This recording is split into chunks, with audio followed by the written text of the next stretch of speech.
때는 선조 25년 5월 임진왜란이 일어나고 왕 선조가 북으로 몽진길에 올랐다는 급보가 들어오자 묘향산에서는 나라의 안녕을 기원하는 법회가 열리고 있었습니다.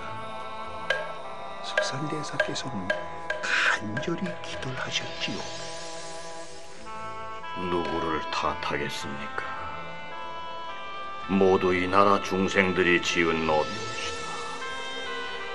하늘은 오래전부터 조짐을 보이시고 불조는 여러 가지로 이날이 있기를 경계하셨으나 눈 멀고 귀 멀고 벙어리인 중생들은 그것을 알아차리지 못하고 명리와 탐욕에 눈이 어두워 오늘을 자초했나이다.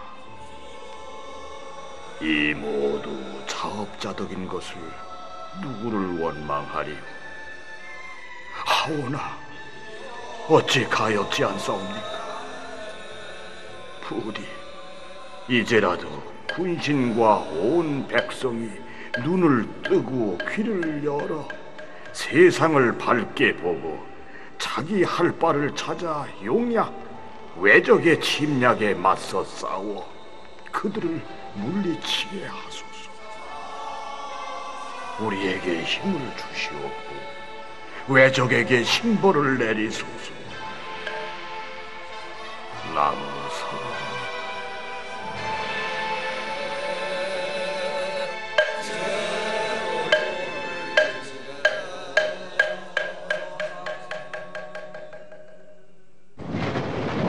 그러면 몽진길에 오르신 선조는 어느 경로로 어떤 고초를 겪으신 것일까요? 그 기록을 볼 것 같으면 후세에 우리는 탄식하지 않을 수가 없으니 보탬이 없이 그 기록을 이에 옮겨 안보에 대비하지 않는 경우에 어떤 추태를 보이는지 경계 삼아 소개해 보기로 하겠습니다. 행차가 종묘와 사직의 위패를 받들고 돈이문을 나가는데 중전이야 모두 말을 탔다. 보는 자들은 모두 울고 백관들은 새떼 흩어지듯 도망치고 따르는 자가 겨우 100여 명이었다. 모래제에 이르니 동쪽이 밝으려는데 비가 내렸다.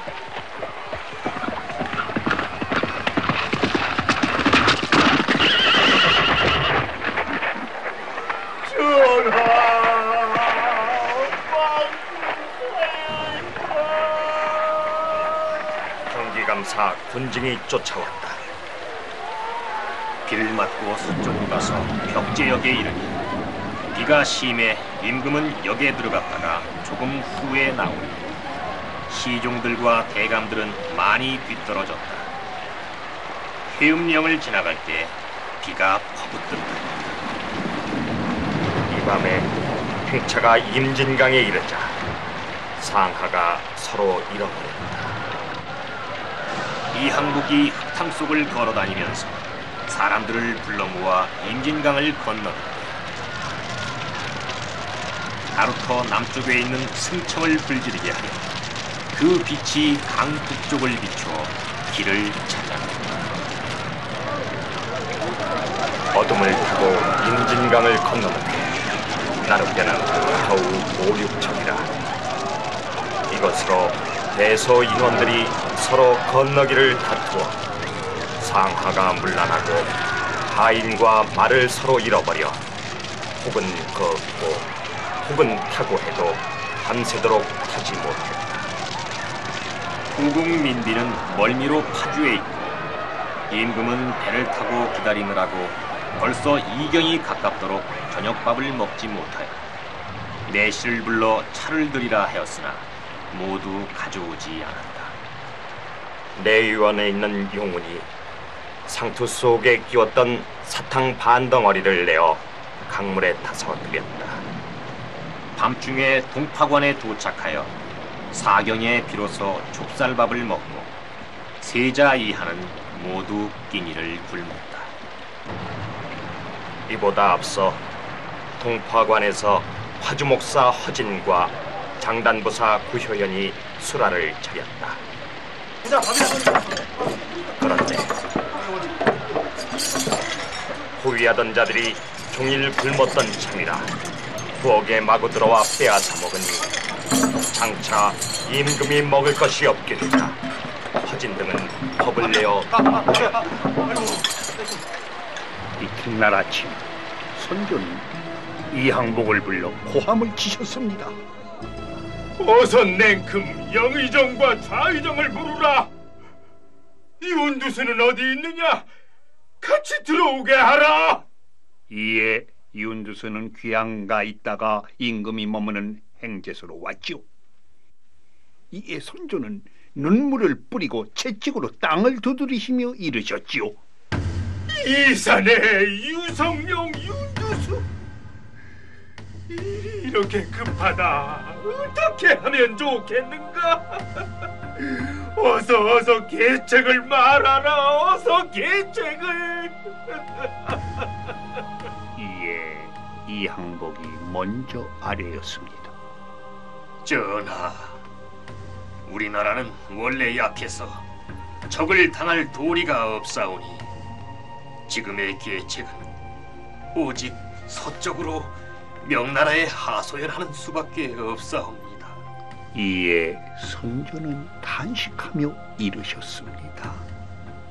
내 뜻도 본래 그것이오. 이윽고 임금의 행차가 개성에 이르게 되니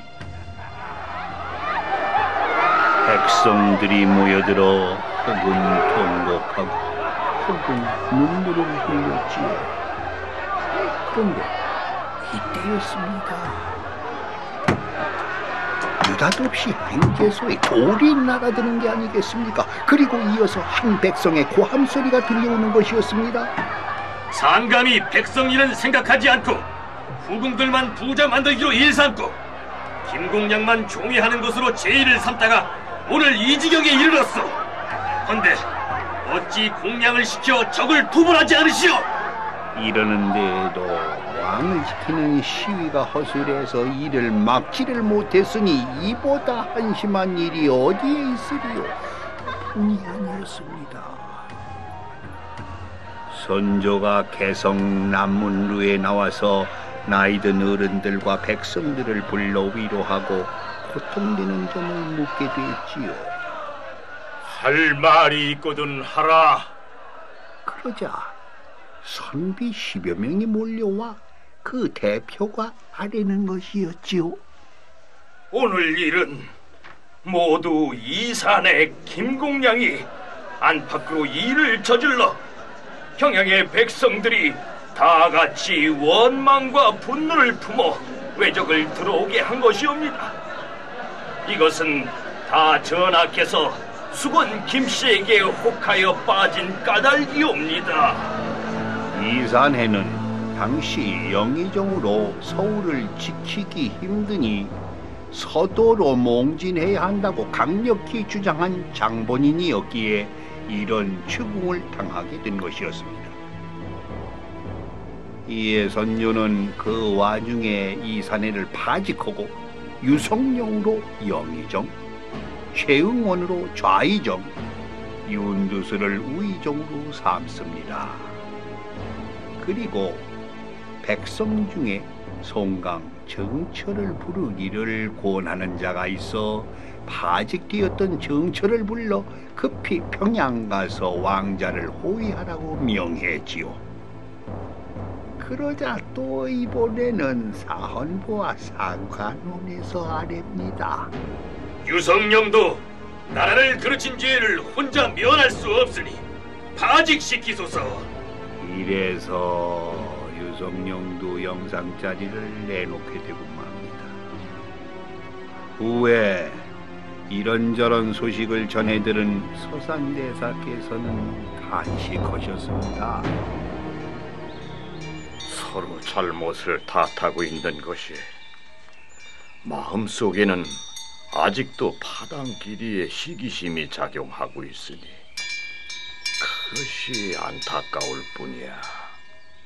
그러면 이렇듯 왕이 북으로 피하는 동안에 남쪽의 사정은 어떻게 돌아가고 있었을까요? 왜적은 파죽지세로 올라와 신립장군을 충주 단금대에서 전상케 한 후로 어떤 저항을 받은 것일까요? 어느 날 주기스님이 대사께 후방의 소식을 알리는 것이었으니, 스님, 지금 남쪽 도처에서 의병들이 벌떼처럼 일어나고 있다 합니다. 그래요? 그 중에는 기허 스님도 들어있다 합니다. 기허도요? 예, 스님. 허허, 저런. 드디어. 기허 스님은 누구였을까요? 어떤 의병 활동을 벌인 것일까요?